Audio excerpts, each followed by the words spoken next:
드디어 이 새끼가 경질됐습니다. 진짜 징하게 오래 기다려줬는데도 드럽게 못하더니 이제야 잘리네요. 사실 FA컵 우승만 아니었어도 진작에 새 감독이었을 텐데 이제서야 바뀌는 건 좀 늦긴 했습니다. 그래도 원인 제공자가 나갔으니 수습할 사람이 와야겠죠? 근데 정말 순식간에 아모림이 선임됐습니다.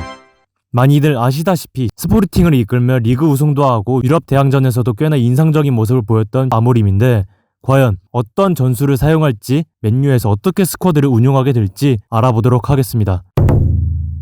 클린스만 후임으로 한국 감독직으로 거론되기까지 했던 아모림은 주로 백스리를 사용합니다. 근데 여기서 주목해야 할 점은 백스리 선수들의 간격입니다. 보시면 매우 일정하죠. 양쪽 스토퍼가 올라가지 않고 이렇게 좁혀서게 되면서 빌드업 시 다양성은 약간은 잃긴 하지만 안정적인 빌드업을 시도합니다. 이게 무슨 말이냐? 스토퍼 한 명이 올라가서 빌드업을 시도한다고 가정해봅시다. 이러면 측면에 숫자가 하나 더해져서 측면 빌드업이 원활해집니다. 요즘 축구는 사이드가 매우 중요하죠. 중앙을 거쳐서 사이드로 가든 사이드에서 중앙으로 가든 공격이 시도되고 수비도 압박이 시작점이 되기도 합니다.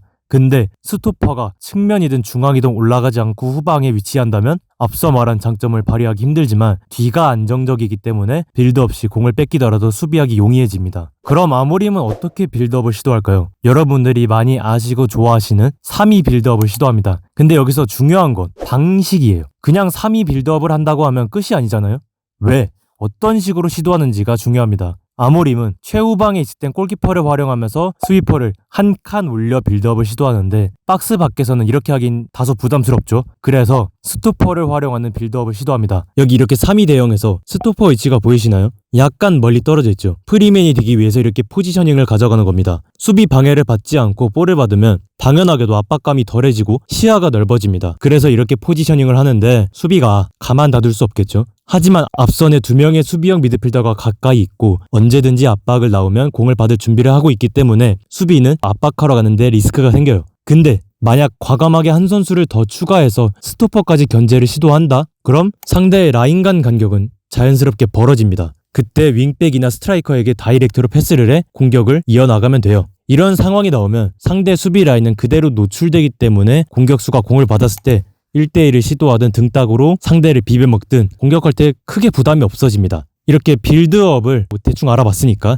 하프라인 넘어서는 어떻게 공격할까요? 우선 최전방은 등딱이 좀 필요해요. 앞서 말한 것처럼 공을 받아야 하기 때문에 좀 버텨줘야 하거든요. 아모림 감독은 한 번에 올라가기 위해서 다이렉트 패스를 많이 주문하는 편입니다. 그래서 이 선수가 공을 받고 리턴을 내주든 뒷공간을 찔러주든 2차적인 행동을 위해 버티는 힘이 좋아야 해요. 어찌저찌 공을 받고 리턴을 내줘서 하프라인을 넘어왔다고 하면 그럼 우리가 잘 알고 좋아하는 3-2-5 형태가 만들어집니다. 양 윙백이 사이드에 위치하고 윙포워드는 중앙 지역에 좀 더 디테일하게 얘기하면 하프 스페이스에 위치합니다. 이런 대형이 좋은 점은 상대 수비 라인을 고정시킬 수 있어요. 공격이 5명이기 때문에 수비가 함부로 튀어나갔다간 뒷공간이 노출되기 때문에 자리에 고정될 수밖에 없습니다. 그래서 하프라인을 넘어서면 주도권을 계속 쥐고 공격을 할 수가 있는 거예요. 대신 이 대형은 윙포워드가 어느 위치에 있냐에 따라 디테일이 좀 달라지는데 아모림은 사이드에 윙백을 위치시킵니다. 이러면 흔히 사용되는 아이솔레이션은 사용하기 힘들지만 박스 근처에서 윙포워드가 활약할 수 있어서 수비에게 더 많은 부담을 안겨줄 수 있습니다.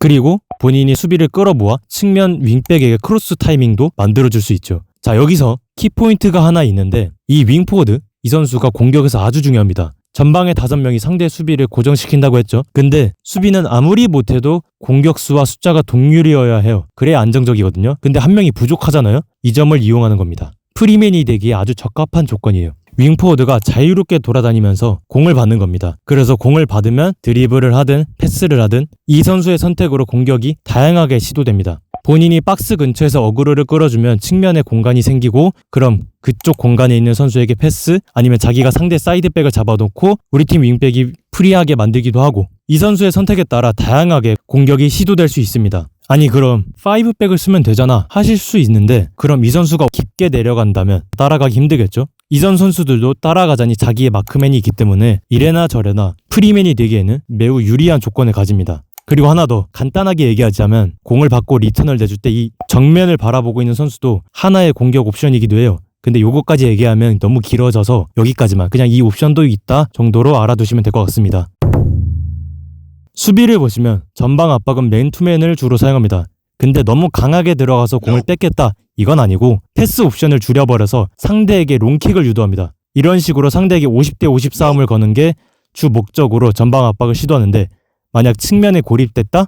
그럼 바로 강하게 들어가 버립니다. 미드블록도 크게 다른 건 없어요. 대신에 측면에서 중앙으로 들어가는 패스에 대해선 강하게 압박을 시도합니다. 여기가 상대 입장에선 매우 노리기 좋은 포인트예요. 만약 여기서 풀어나갈 수만 있다면 수비 라인과 1대1 상황이 되어버리고 슈팅이든 뒷공간 패스든 노릴 수 있기 때문입니다. 그래서 아모린 감독이 프리미어 리그에 왔을 때 과연 이 부분을 어떻게 보완할 것인지 매우 중요한 포인트가 될 것 같습니다. 그리고 V존을 살펴보면 중앙을 매우 두텁게 유지하는 걸 볼 수 있습니다. V존이 뭐냐 하실 텐데 로우 블록 시 골키퍼와 수비가 어떻게 위치해 있냐 대충 이런 겁니다. 이 부분은 에버튼의 션다이치 감독이 매우 빠삭하게 알고 있더라고요.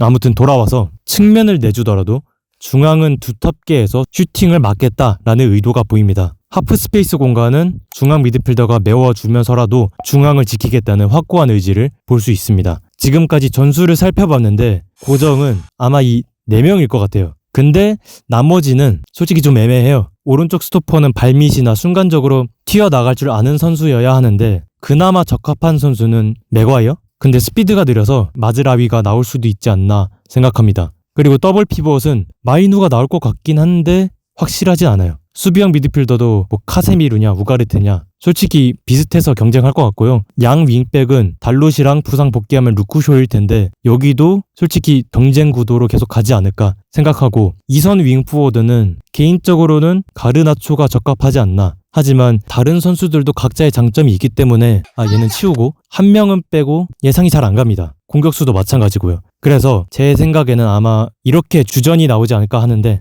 역시 와봐야 까봐야 알 것 같습니다. 이렇게 간단하면서 간단하지 않게 아모림 전술을 알아봤는데 뭐 사실 전술 분석한 게 쓸모 있어지려면 성적이 나와야죠. 이제는 전술가다 뭐 명장이다 하지만 지금 맨유에게 가장 필요한 건 암흑기를 탈출시켜줄 감독입니다. 과연 아모림은 맨유를 다시 정상으로 끌어올릴 구세주가 될 수 있을까요?